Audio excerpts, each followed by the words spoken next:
Aizam Osman, and today I will explain about history of ancient Greece.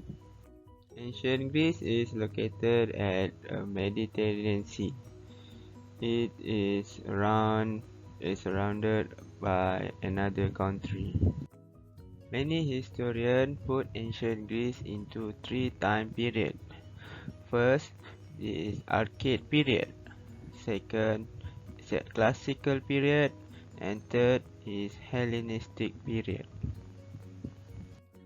In Archaic period is the earliest period of ancient Greece. This period ended with the introduction of democracy. Democracy is a government under the direct of representative rule of the people of its jurisdiction. Democracy were born in Athens. Democracy were used until now in many other countries in the world. Classical period. In this period, Athens and Sparta were at their strongest moment. In Athens, art and philosophy were important, while in Sparta, fighting were important. They studied about war. This period ended with the death of Alexander the Great. Hellenistic period. Hellenistic period begins with the death of Alexander the Great. This period is the final period of ancient Greece. It is ended in 146 BC when Rome conquered the Greece. Grains, vegetables, legumes, fruit, meat and fish. Meats were roasted on spits, cooked in ovens and boiled. Food was sweetened with honey or products made from naturally sweet grapes. Wine, cereals and olives formed the cornerstone of traditional Greek agriculture and diet. The Greeks also ate insects. Aristotle wrote that he liked cicadas the most. Aristophanes called grasshopper as four-winged fowl. Vegetarianism was practiced and promoted by the Pythagoreans. The Pythagoreans believed in a general prohibition against eating animals on the ground of having a right to live in common with mankind. Bread became part daily meals, and grain was the most important source of proteins and carbohydrates for both people and animals. During the summer, there were plenty of fresh fruits and vegetables to eat. Meanwhile, in the winter, they ate dried food and food they had restored, like apples and lentils. As most of the Greeks lived near the sea, they also ate a lot of fish, squid and shellfish. In some of the larger Greek city-states, meat could be purchased in cook shops. Meat was rarely eaten as the Greeks felt that just killing and eating a domesticated animal like goats and cows was wrong. The Greeks would often sacrifice the meat to the god first, and then might eat some of the meat. Besides of delicious, Greek foods also healthy, flavorful, and vegetarian friendly. Greeks really get their protein is from beans and other legumes, seafood. Although tourists may see Greece as eating many lambs, farmers and consumers generally use livestock, from milk to make cheese and yogurt. Greek food is the result of a mash-up from different cultures. Throughout all this integration, Greek food brought their own culture and favorite dishes and began sharing with all who visited. As I have mentioned before, there are a number of dishes made almost entirely of plant-based food, so eating like a vegetarian is not hard. The Greeks may have 3 to 4 meals a day. Breakfast consisted of barley dipped in wine, sometimes complemented by figs or olives. A quick lunch was taken around noon or nearly afternoon. Dinner is the most important meal of the day and was generally taken at nightfall. Okay, this part I will explain about ancient Greek architecture. The ancient Greek had a unique style of architecture that is still copied today in government, building and major monuments throughout the world. Greek architecture is known for tall columns, intricate detail, symmetry, harmony and balance. The Greek built all sorts of buildings. The main examples of Greek architecture that survive today are the large temple that they built to the god. The Greeks built most of their temple and government building in three types of styles: Doric, Ionic, and Corinthian. This style will reflect in the type of column they use. Most all of the column had grooves down the side called fluting. This gave the column a feeling of depth and balance. Example: Doric. Doric columns were the most simple in the thickest of the Greek style. They had no decoration at the base and a simple capital at the top. Doric column tapered so they were wider on the bottom than at the top.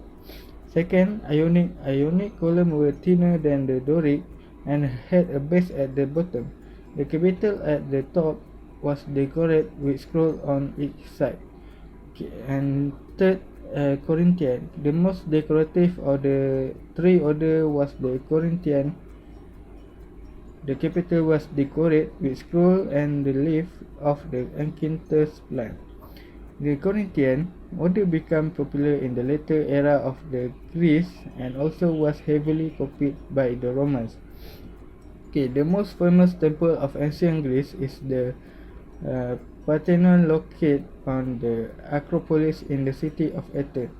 It was built for the goddess Athena. The Parthenon was built in the Doric style of architecture.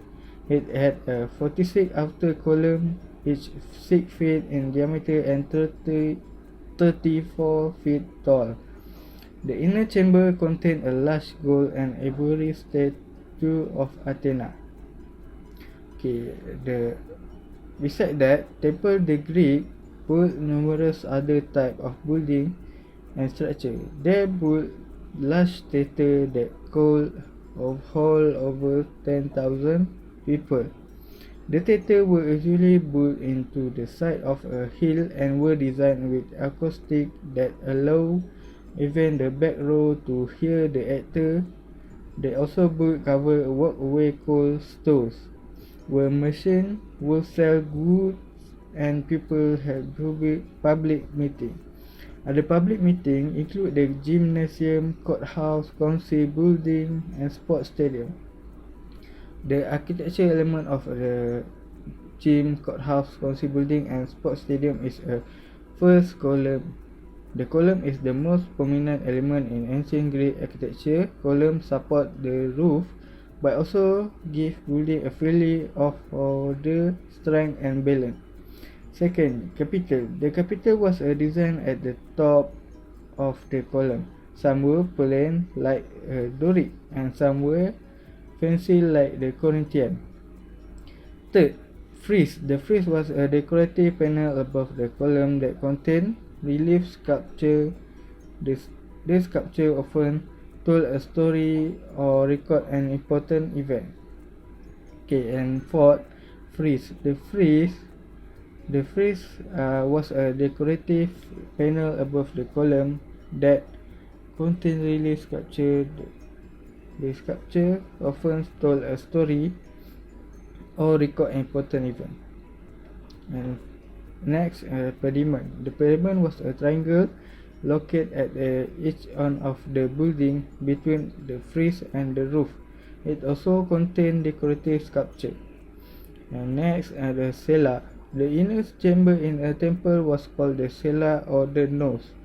Properly a processional gateway. The most famous one is at the entrance of the Acropolis in Athens. Interesting fact about the architecture of ancient Greece is the Tolos was a small circular temple built in the Greek. Major construction projects were managed by an architect who directed the worker and craftsmen. Many of the Greek temples and sculptures were painted with a bright color.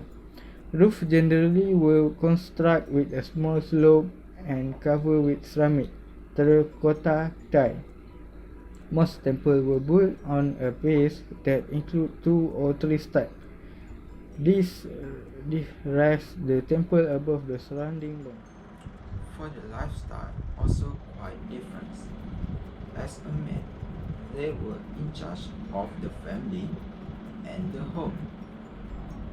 Men in ancient Greece usually didn't spend much time at home. with their families. They would participate in government and had philosophical and business discussion with other men. But as a woman, they usually stay at home. They spend their time spinning thread and weaving the clothes. They also look after the children and prepare the food. Most women had a lot of help from slaves or servants. They helped mother take care of their children, cook, clean, make clothing, fetch water, and do other household tasks. In ancient Greece, women usually marry between 12 and 16 years old. Men were about 25. Women didn't choose who they want to marry with. It was the decision of their father or other male relative. Some city-states had wedding ceremonies, but some didn't. There was always at least a big party to celebrate the marriage. The father of the bride paid a dowry to her new husband.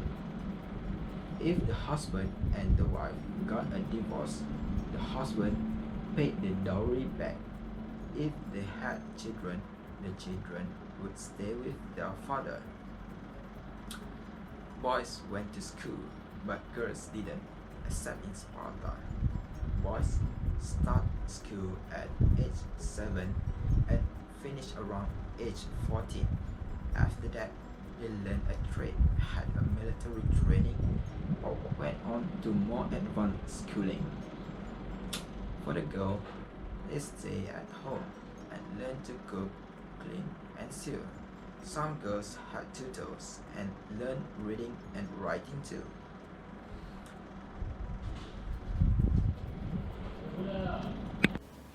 Communication also the part of the characteristic for the ancient Greece. Greek is the official language of the Greece, where it is spoken by almost the entire population. It is also the official language of Cyprus. This video will show the basic Greek phrase that used in their daily life. Γεια σας. Γεια σας. Τι κάνετε? Τι κάνετε? Είμαι καλά. Είμαι καλά. Ευχαριστώ. Ευχαριστώ. Παρακαλώ. Παρακαλώ. Παρακαλώ. Παρακαλώ. Λείπαμε. Λείπαμε. Next, Greece also has their own alphabet like alpha, beta, gamma, epsilon, and so on.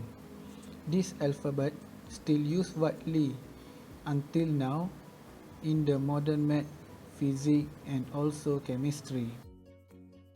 Alpha, beta, gamma, delta, epsilon, zeta, eta, theta, iota, kappa, lambda, mu, nu, xi, omicron, pi, rho, sigma, tau, epsilon, phi, chi, psi, omega, sir.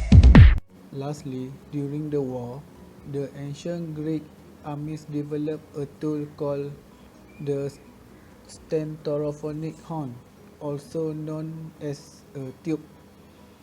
It allowed generals to communicate to their armies all at once. The ancient Greeks were very resourceful. The ancient Greeks also borrowed the concept that was developed in 2000 BC by the Sumerian, in which pigeon delivered message. They attached the message written in paper onto the pigeon back to send to the people at far range. It was a very effective way to send message because pigeons have a natural homing system. Ancient Greek also used light signal to send urgent message to armies. Assalamualaikum. Today I will present about ancient Greece as the pioneer for the Olympic Games. The Olympic Games is a festival or celebration for Zeus, which is the Greek gods of sky and thunder. The Olympic Games first held in Olympia from 776 BC. The participation of the Olympic Games are from the cities of ancient Greece and also from other nearby civilizations like Rome. The participation is only restricted to male participants only. The champions of the Olympic Games for each sport will be awarded with olive leaf wreath, which is called kotinos. This is the olive leaf wreath or kotinos. The games played in ancient Olympic Games. The games played in ancient Olympic Games are running, which is they will sprint in a straight line for over 192 meters. Wrestling, boxing, pancration, which is same as modern day